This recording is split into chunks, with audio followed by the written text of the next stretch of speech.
Phil Murphy here in the ESPN Esports studios. I'm joined by Jacob Wolf, a man for whom I have a question. Does an esports bubble exist? According to a Kotaku story released this week, there is. Jacob, looking at the story, what does it outline and what does it mean for esports? So this article sort of expands on a lot of things we already know.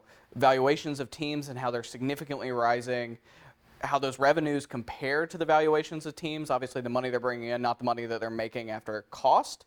Most teams in esports, what I would say would run at a net loss every year. They lose money, and that's sort of outlined here. And really, this article is questioning the stability of that market. Over the last few years, we've seen teams go from worth $17, $16, $18 million to being worth $300, $400, $500 million. But in the end, the top teams are making, $17 to $22 million in annual revenue. And some of those are still not making a profit. And so that's what this article sort of talks about. Talks about things like the Overwatch League that are selling spots for $35 to $60 million this past season. And really just, is this sustainable? Is there a future in esports where all this market inflation that's currently happening, is that sustainable? To answer your question, I think yes, there is a bubble. I saw a lot of different takes over the last few weeks of, there's this huge bubble and it's all going to pop and everything's going to die and we're going to go back to what happened with the CGS in 2008 and 2009 where the entire industry went in this lull period for about 4 years. I don't think it's that bad. One of my editors always compares this to the dot-com bubble that happened in the early 2000s where the internet, also had a huge market inflation on every tech business that had giant websites that was successful, and then a lot of them didn't work out and it popped. But the internet still existed, and there's still profitable internet companies even to this day that are massive, right? That are some of the biggest companies publicly traded. So to answer your question, I think there is a bubble. I think something is going to change in the next few years, but I don't think that esports is going to die tomorrow if that pops. As is the surprise of no one, the reaction on social media was pretty significant about the findings. For you, which areas of esports might be most impacted by this bubble as it exists? A lot of investors who have been in this industry for a while are looking at the Overwatch League. It is the largest spend of any league year over year. It's been very successful. I would like to give a lot of credit to Activision Blizzard for the sponsorships that they've brought into the esports space. They've been at huge numbers compared to the rest, $90 million Twitch deal. Other deals that are in the $10 to $17 million over 2-year range at the very beginning of the league. They've done a really good job at that. But also, some of the costs for franchises are enormous. They're not going to be selling this year for the next season as they look to geolocate. And that geolocation, when they start moving to their home cities, that's a much more expensive cost too. So the Overwatch League is becoming a hundreds of millions of dollars investment over time. And I think a lot of people are asking, is that the right game? Is Overwatch the right game to make that work? I don't think we have an answer to that yet.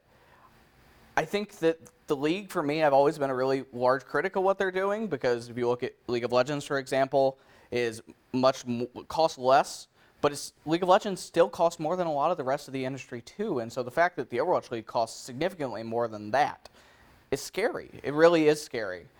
I think there's a shift happening right now in esports where, a few years ago, there were a lot of these investors who would invest a couple of million into this. I think we're getting to the point now where a lot of these companies, these teams and these technology companies are going to start being acquired by large organizations who can take hundreds of millions of dollar losses because they're investing in other things outside of esports that are profitable and sustain their business.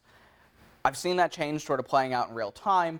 We obviously have teams like Optic and the Houston Outlaws, Infinite Esports and Entertainment as their parent that's for sale. We have other teams, Clutch Gaming, who is working on a sale with Team Dignitas and the Philadelphia 76ers, and other teams like Equivox that I think are moving towards that process as well. So there's a lot of fluctuation and change. And I think, when you see teams like Cloud9, their previous raise was on a $300 million valuation, it's insane. It's $50+ million into that team. For what? They are part of the Overwatch League, but that's just a lot of money. And I don't know if we're at that point to make that sustainable.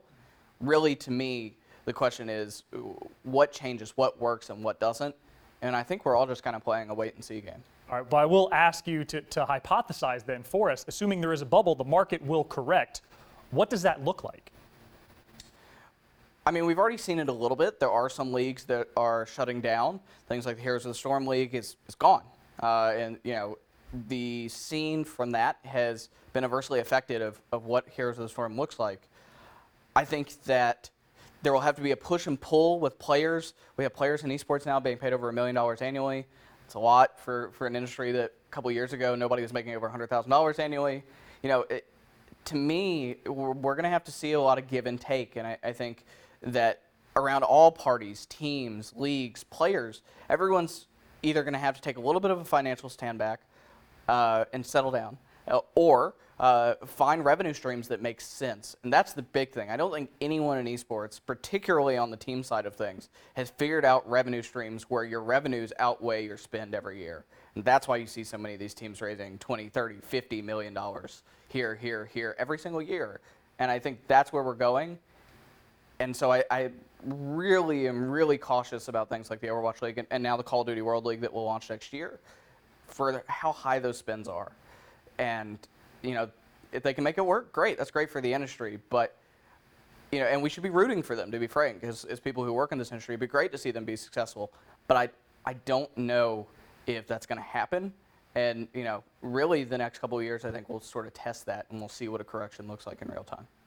He's not here to burst our bubble. He's just keeping it real. Jacob Wolf, as always, thank you so much for the time and incredible insight. For more coverage from Jacob and our entire staff of writers, keep it locked right here on ESPN.com/esports.